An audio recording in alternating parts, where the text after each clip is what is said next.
Well, good evening. I am glad that you are here for this conversation and study that we have entitled Critical Christian Thinking about Homosexuality and Gay Rights. If you do not know who I am, my name is Bruce Froge. I'm the senior minister here at Cypress Creek Christian Church, and it's my pleasure to introduce our speaker tonight, the Reverend Dr. Mark Whitten. Mark is a member of this congregation, but he also has wonderful life experience and credentials that he brings to this conversation. Mark graduated from Baylor University with an undergraduate degree in sociology, religion, and Greek. That's ancient Greek, the language of the New Testament. He also went and got his Master's of Divinity at Southwestern Baptist Theological Seminary, where he graduated with honors, as he did in the undergraduate. And then he went on, he wasn't done studying, he went on and got his PhD, also from Baylor, in philosophy and theology. But during that time, Mark also was a pastor at 3 Baptist congregations. And then after that, he served as an interim in 3 Baptist congregations. He brings, I think, to this conversation a wealth of information, but also has a wonderful ability to push us, to encourage our thinking. So if you would, please welcome Mark.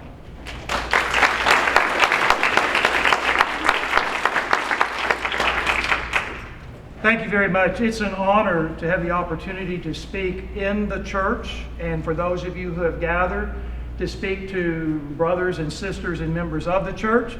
I would like to emphasize, I'm not here to speak for the church. I am here to present my best understanding of the issues and some of the responses that I would make, that I hope that you will find informative, I hope that you will find challenging, and that will be of some benefit to us as a congregation. I have entitled my series of presentations, Critical Christian Thinking on Homosexuality and Gay Rights.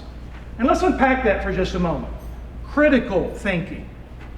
Critical in the sense of important. I think the issue of homosexuality, I think the issue of gay rights is worthy of our best thinking on these issues.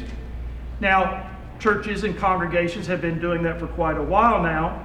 But some of these issues have had new life breathed into them with the recent Supreme Court decision and also a decision recently by the Boy Scouts of America, a referendum that will be set again before the voters of Houston quite soon.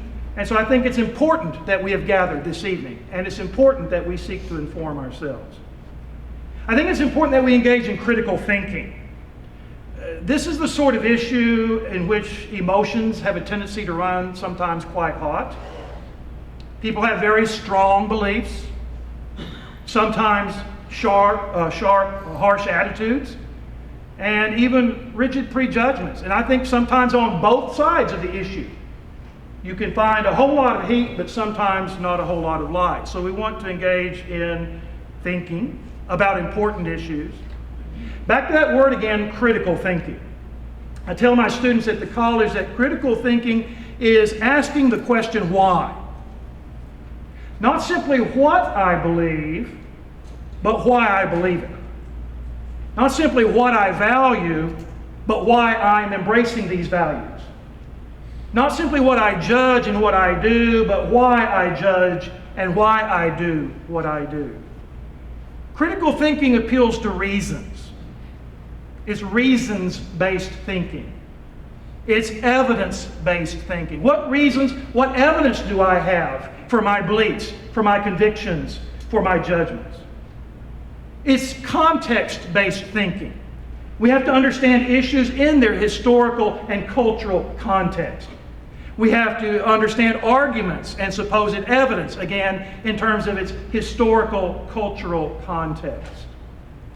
And critical thinking is also consistent thinking, which means both logically consistent. We don't want to have beliefs that contradict themselves, but also in practice. We don't engage in practices that are inconsistent as well.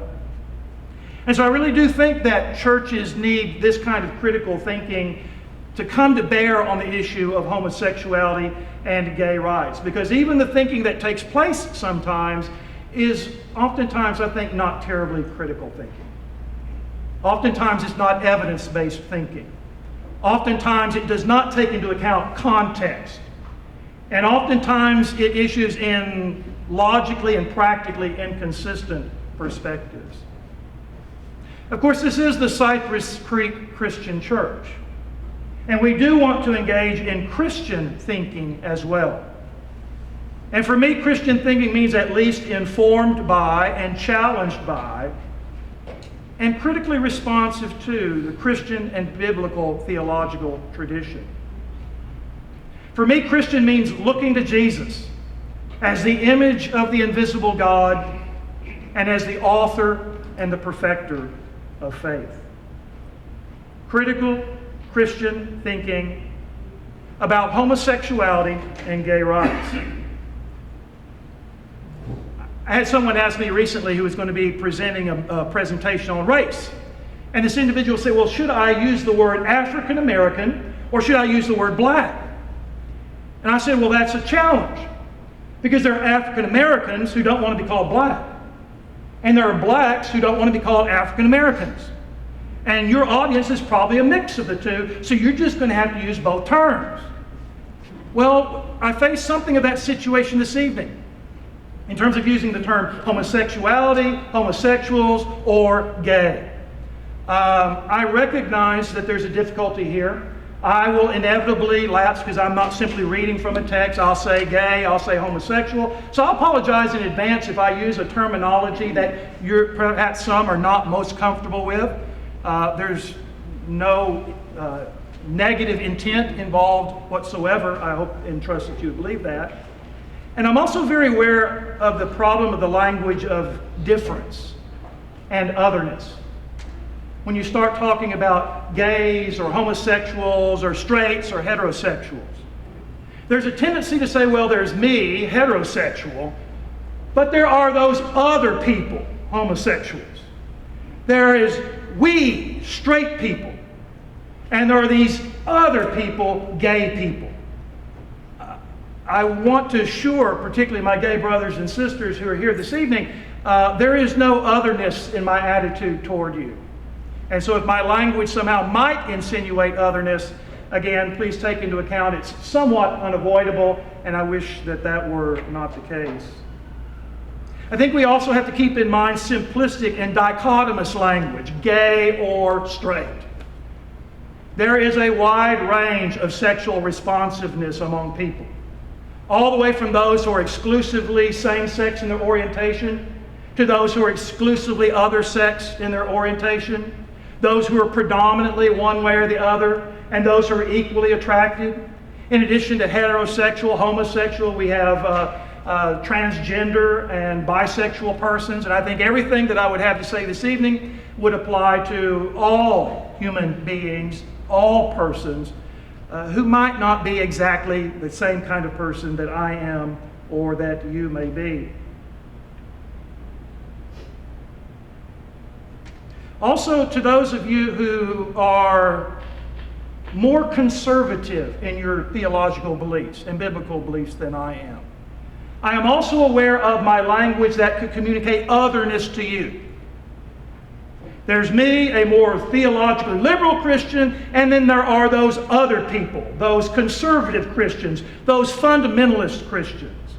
And I think here it's important to give you just a little more insight into Mark Whitten. One of my students is here with me this evening. We were talking about self-identity a couple of classes ago. We were talking about features that could change over time and you would still be the same person, and other features that if they were to change over time, other people would view you as being a different person. Mark, you're not the person you used to be. And you'd look at yourself and you would see yourself as not being the person you used to be. And I sometimes wonder, what if the 20 or 25-year-old Mark Whitten could meet the 60-year-old Mark Whitten? How would that 20 or 25-year-old, when I was in Baylor or when I was in seminary, how would that individual respond to the older Mark Whitten? I can tell you how he would respond. With a significant degree of shock. With a significant disagreement. Perhaps even with a tendency to denigrate or to have negative attitudes towards that individual, because I am more theologically liberal. I was once very, very conservative. Considered myself to be a theological fundamentalist. So I want you to know I appreciate and understand more conservative Christians because I have been a more conservative Christian. And I know the wonderful people that I grew up with who were conservative Christians. And I know the wonderful people today that I know who are conservative Christians, as well as those who are more liberal Christians. So again, if in some of my contents, if in some of my presentation, there is this, again, communication of otherness, and hopefully not superiority, I hope that you will accept my apologies in advance. That is not my intent. But I do want to be very clear, and I think I should be very clear up front. My present view towards homosexuality and gay rights is that gay persons, in my judgment, should be fully affirmed and accorded equal equality and equal dignity with all persons, whether that be in the church or in society or by the institutions of our government. Particularly within the church, for me, that means both in membership and in leadership. Again, keep in mind, I'm not here speaking for the church, I'm speaking for myself. Now, I know that in the past there have been some discussions at Cypress Creek Christian Church on these issues, and my understanding is that some stand was taken in the past towards acceptance and affirmation of gay persons. But this was many years ago. And our church, I think, has probably changed significantly. We have new members who've come in who are not a part of those discussions. I'm sure we have new members who've come in that are theologically liberal and some are more theologically conservative. So again, I think it's very important that we address some of these issues in a new way. So I will be tonight and over the next 4 Wednesday evenings addressing religion-based issues and religion-based challenges to this stance of affirmation and full equality. For those of you who are present and would already agree with that perspective, well, I think you will find this of benefit. Because first of all, hopefully you will understand what supports your position better and able to answer some of the questions that may arise from people who disagree. For some of you who disagree or are not sure you agree this evening, it will help you to understand how it could be that someone like me could come to the conclusions I've come to. And what the basis, what the evidence, what the reasons would be for drawing the conclusions that I have drawn.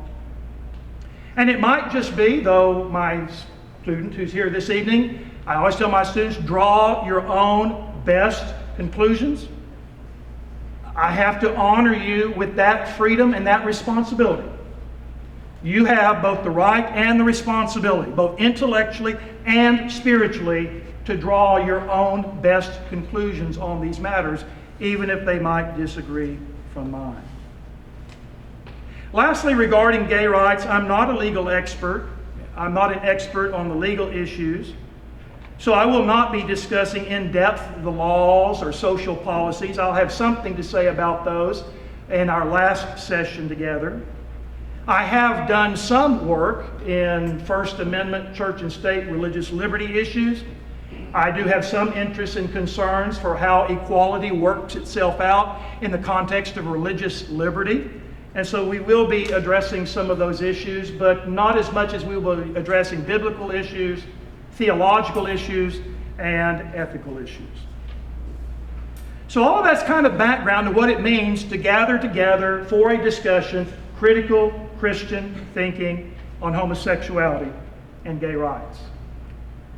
Tonight I would like to focus upon what I will take as the foundational and essential considerations to approaching an issue such as this, and what will characterize the approach that I take. And I can summarize those foundational considerations, that approach, in one word: love. This church for a long time has stood for unconditional love. The unconditional love of God revealed in Jesus Christ. I think our first word and our last word in considering this or any other issue has to be love. If we ever depart from that first word and from that last word, I think that we have gone astray.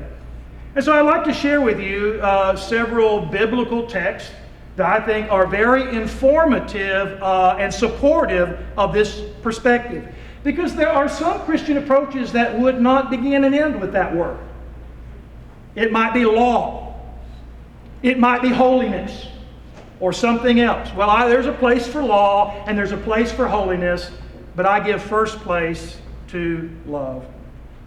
So I'd like to begin by reading what is known as the Great Commandment. It's from the 12th chapter of the Gospel of Mark, verses 28 through 31. And apparently I'm going to have to put my glasses on to read this appropriately. Then one of the scribes came, and having heard them reasoning together, perceiving that Jesus had answered them well, asked Jesus, "Which is the first commandment of all?" Jesus answered him, "The first of all the commandments is, Hear, O Israel, the Lord our God, the Lord is one.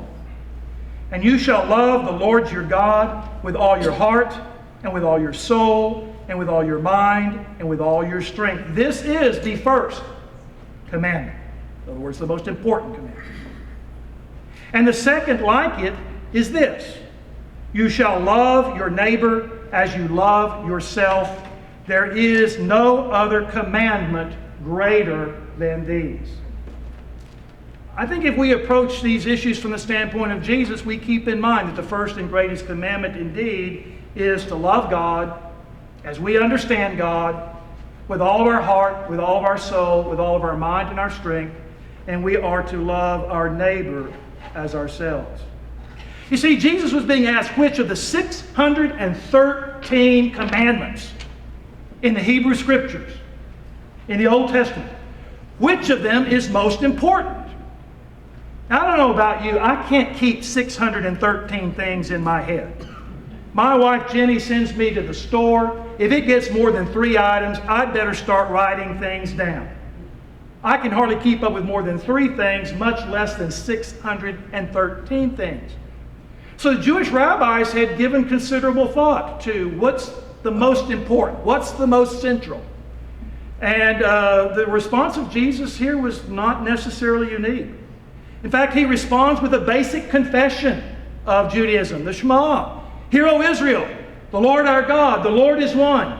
And you shall love God with all your heart, soul, mind, and strength," because this is the statement of Jesus, the Jew.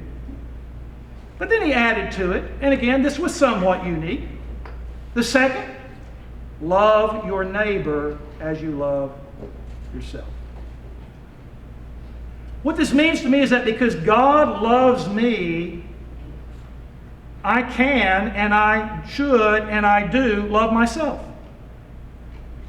Because God loves my neighbor, I can and I should love my neighbor as God's beloved. I am called, you are called, we are called both to love self and to love neighbor as God's beloved. And for Jesus, your neighbor is anybody and everybody. If they're beloved of God, they are your neighbor. Need I say that if you are a heterosexual or a straight person, the gay person, the homosexual is your neighbor, and vice versa. So I have to keep that in mind. If Jesus tells me the greatest commandment is that of love, to love God first, and to love my neighbor, then I have to work on getting that right before I maybe move on to other things. And I'm not sure I've quite got that right in my life yet. And I want to get that right, particularly on important issues like this. The second perspective comes from the Apostle John. And the new commandment that John presents Jesus as giving. And then the great insight that I believe John gained from that commandment. So our second text is in the Gospel of John. It's chapter 13, verses 34 through 35.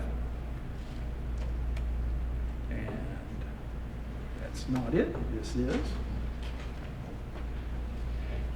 A new commandment I give to you, speaking to his disciples, speaking to the community of faith, that you love one another as I have loved you, that you also should love one another. By this all will know that you are my disciples, if you have love for one another. So John presents Jesus as giving a new commandment. Not simply love your neighbor, but there is a special love for the people of the community of faith. For all members of the community of faith. For all Christians, whether gay or whether straight. I think drawing from this, John had a unique or very special insight into the nature and character of God. In the first epistle of John, chapter 4, verses 7 through 12. Beloved, let us love one another. Sounds like the new commandment of Jesus, right? For love is of God, and everyone who loves is born of God and knows God.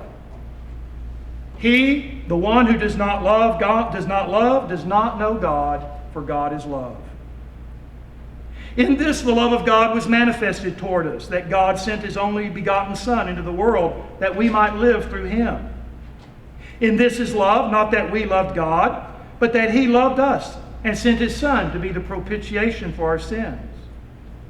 Beloved, if God so loved us, we also ought to love one another. No one has seen God at any time. If we love one another, God abides in us, and his love has been perfected in us. Jesus gave his disciples a new commandment, to love one another as he had loved them. John amplified this new commandment. Christians are to love one another because God loved us in Jesus, and God is love. Not simply that God loves, but God is love. John says, if and as we love this unseen God that no one has seen at any time, well, that God is abiding in us. And that love of that God is being perfected, completed in us. And he goes on to say, the one who is not loving God does not know God, for God is love. You might have your PhD, your THD, your MDiv, or whatever series of letters after your name. You might have read every theology book in the world. You might have all kinds of information about Christian theology. But John is saying, if you don't love God, you don't love God, know God, for God is love. So again, this underscores for me that the beginning word, the end word, and the guiding light of all of our discussions needs to be Christian love. And then, thirdly, what is traditionally called the golden rule. Now, you can find it in Matthew 7:12. I'm not going to read it, but you know it. Do unto others as you would have others do unto you. Now, there is a negative version that you also find in the world's religions. Don't do to others what you don't want other people to do to you. Jesus was not the first person nor the last person to affirm the golden rule. You find it in all of the major world's religions. And even ethical theories as diverse as Kantian ethics and utilitarianism both have been seen as secular versions of the golden rule. So what does love do? What does love in action look like? Well, it does those things in love what you would want done to you in love. It is not do to others what you would not want others to do to you, because for them to do that to you would be unloving. So you won't do it till then, because it is unloving. Again, these are the foundational and essential considerations about how I think any issue should be approached. And certainly they will be the foundational considerations in the approach that I take over the next few weeks.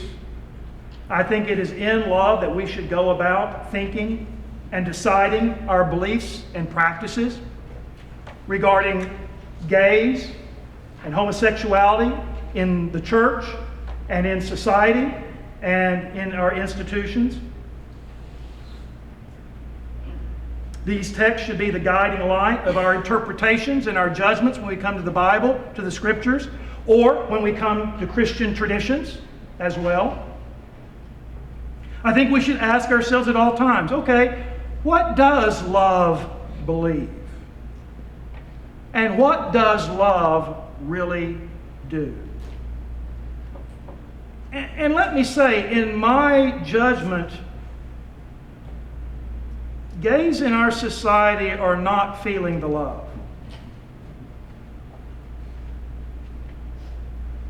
They're not experiencing the love from many Christians and many churches. What gays are experiencing is opposition. Opposition to their civil rights, opposition to leadership positions in social institutions, opposition to their so-called lifestyle, opposition to their private behaviors. I think Christians and churches are doing a pretty good job of expressing opposition and criticism, and not doing such a good job at expressing love. Now again, there are hard questions here. I again remind you, when I was a more conservative Christian, I was not a bad person. People who disagree with me from a more conservative position here are not bad people. They are good people. I was not a stupid person. And I do not believe that most people who disagree with me on these issues are stupid or ignorant people. I had a different view back then, and others have a different view now. But looking back, I don't think that at that time I was living and expressing love in light of these verses that I've shared with you. And so for me to continue for me in these judgments and practices, for me would not be to express love as I think that it needs to be expressed. So this gives you an idea, first of all, of who I am. It gives you an idea of the approach that I will be taking. You have handouts that are available on the table, so you will see an outline of what is going to be happening over the next 4 weeks. Tonight is introduction and foundation of our discussions. Next week we'll look at issues traditional and philosophical. You say, okay, Whitten, that's great. We ought to love. But what are you going to do about these theological and ethical traditions of Christianity? You need to engage them. Well, I will. We will next week. So we're going to have to talk about tradition and authority in churches. We're going to have to talk about natural law ethics. We're going to have to talk about things like called the yuck factor. Believe it or not, that's in the ethics textbooks. But I'll just say right now, as kind of a prelude to all of that, it's very traditional to challenge tradition. It's very traditional to criticize tradition. Indeed, the founding fathers of disciples, Campbell and Stone, were very critical of traditions and creeds that they thought obscured the true message of the Scriptures and the true message of Jesus. They were opposed very much both to the traditionalism and the creedalism of Roman Catholicism and the traditionalism and creedalism of other Protestant churches. So undoubtedly, to draw the conclusions that I have drawn, you have to go against a significant amount of tradition.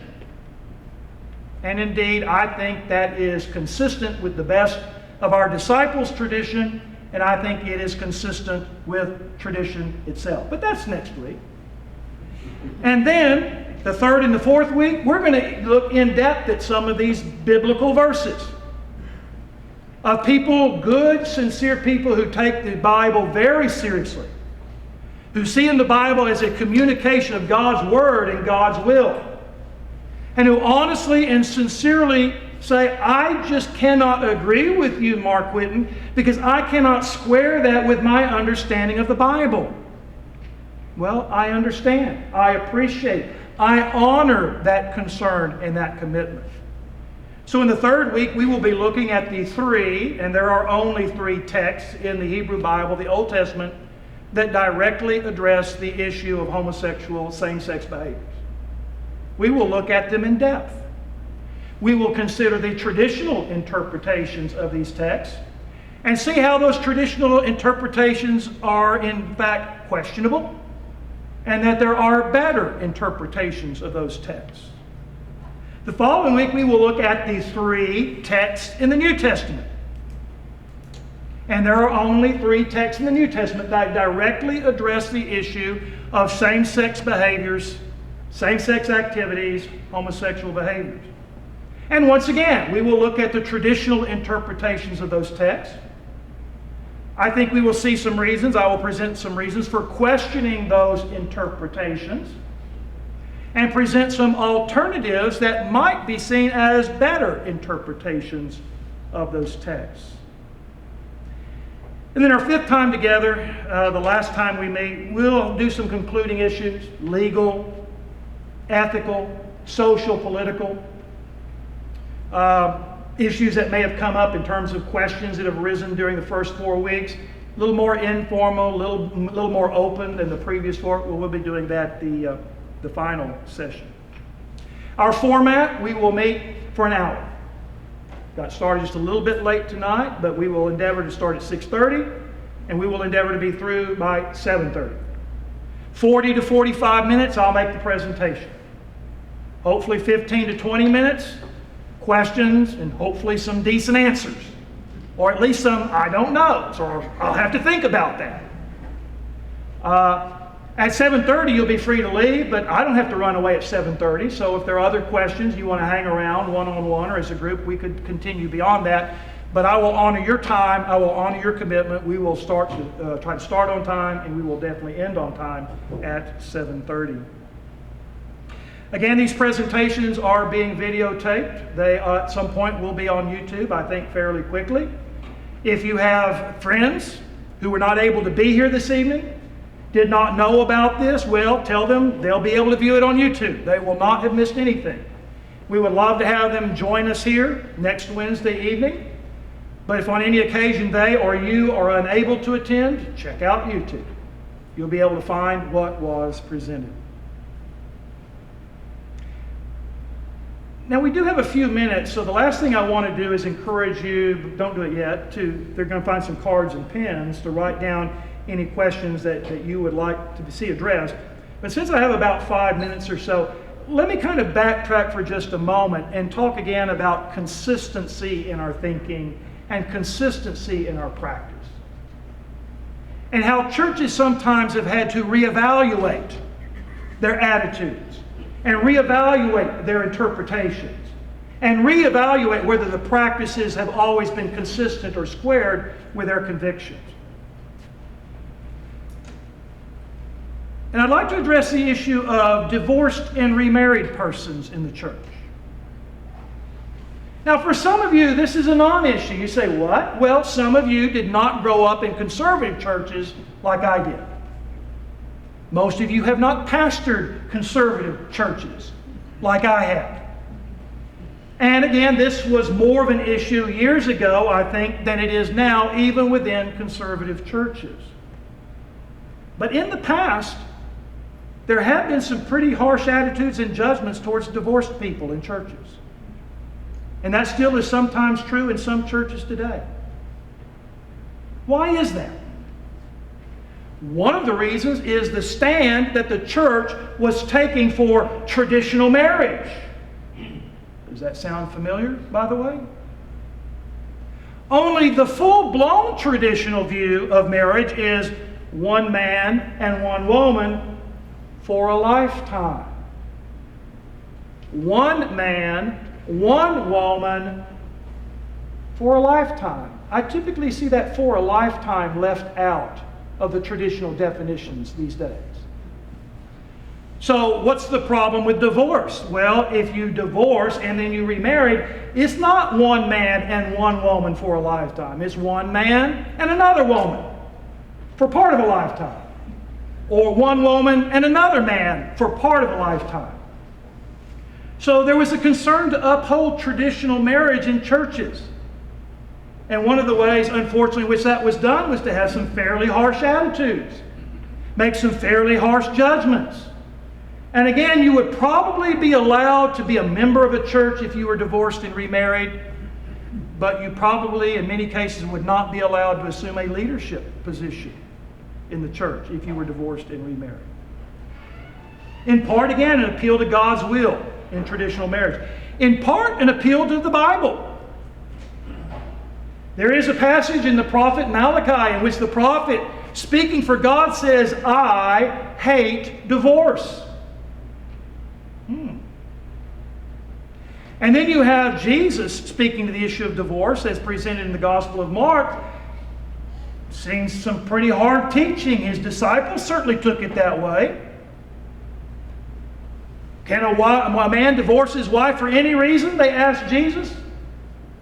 Jesus essentially said, in one passage, without any qualification, no. If you divorce your wife and she remarries, you make her into an adulteress. If you divorce your wife and remarry, that's adultery. That is living in sin. And so people appeal to theological considerations, tradition. They appeal to biblical considerations. And there again were some very exclusive, non-accepting, non-affirming attitudes towards divorced and remarried people. The joke is that because I'm Baptist, used to be Baptist, so I still make jokes about Baptists, okay? My older son is a Baptist minister. I love Baptists, okay? But I can still make jokes about Baptists. There's the old joke that Baptist ministers used to come down really hard on divorce until their daughters started getting divorces. And all of a sudden they were more understanding. And they were more compassionate. And again, if it's not those other people, those strangers you don't know very well, but if it's a member of your family, if it's among your friends that have suffered the tragedy of a divorce, but then have found someone new and have fallen in love again, and there's the prospect again of a commitment and a covenant of faithfulness and love and companionship, and you feel all excited for them, it's hard to keep the old attitudes and sustain the old judgments. In fact, most churches today, I think, are much more generous, much more accepting, much more liberal, if you want to use the word, and even revisionist towards the Bible when it comes to divorce than they used to be, out of love, out of compassion. Now, there are other considerations. Do we need to know something about the cultural context of Jesus' words? Certainly we do. It was challenging patriarchy. It was challenging the destructive consequence of a woman when a man, for basically about almost any reason in tradition, could divorce his wife. His disciples took it pretty hard, by the way. Well, if that's the case, you shouldn't get married. So we need to understand something about the cultural context. We would need to understand something of what reasons Jesus may have had in that particular context with those particular persons of saying those particular words, but perhaps they're not absolute or timeless. I think most people have decided that that is the case. Now, someone might say, well, there's just something different about gay marriage that distinguishes it from the example, the analogy of divorce. This is a faulty analogy, which is a logical fallacy, Whitten. Well, we'll look at that. We'll see if there's any significant difference between those two. I think that that is not the case.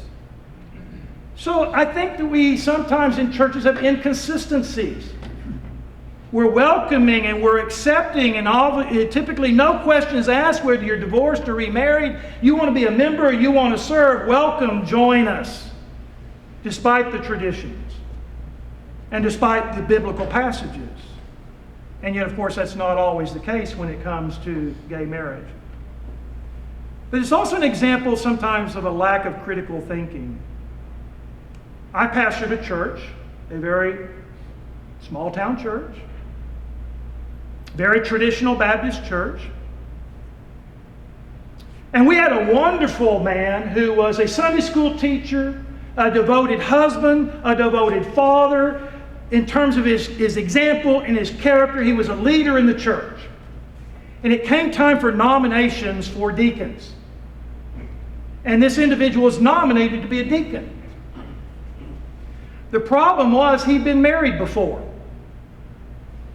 In fact, his wife had cheated on him. His wife had abandoned him and left him with the children. Of course, there was a divorce there. And then he had met a wonderful Christian woman. They had fallen in love. They had established a family. Again, a person of great character, a Sunday school teacher, a leader in the church. But there was that Bible verse that a deacon should be the husband of one wife. And for most of the people in our church, that's all it took. The husband of one wife. Now, if this individual had lived with his ex and never married, and then they had split, the judgment would have been, well, he'd been living in sin, but all sins are forgivable. And if he'd been nominated for a deacon, there would have been no basis upon which I think anybody would have opposed him being a deacon, because he was the husband of one wife. He'd only been married one time, though he had lived with a woman for several years prior to that, if this had been the case. To me, this is just a failure of critical thinking. I think, unfortunately, in our churches sometimes, too often, there can be failures of critical thinking.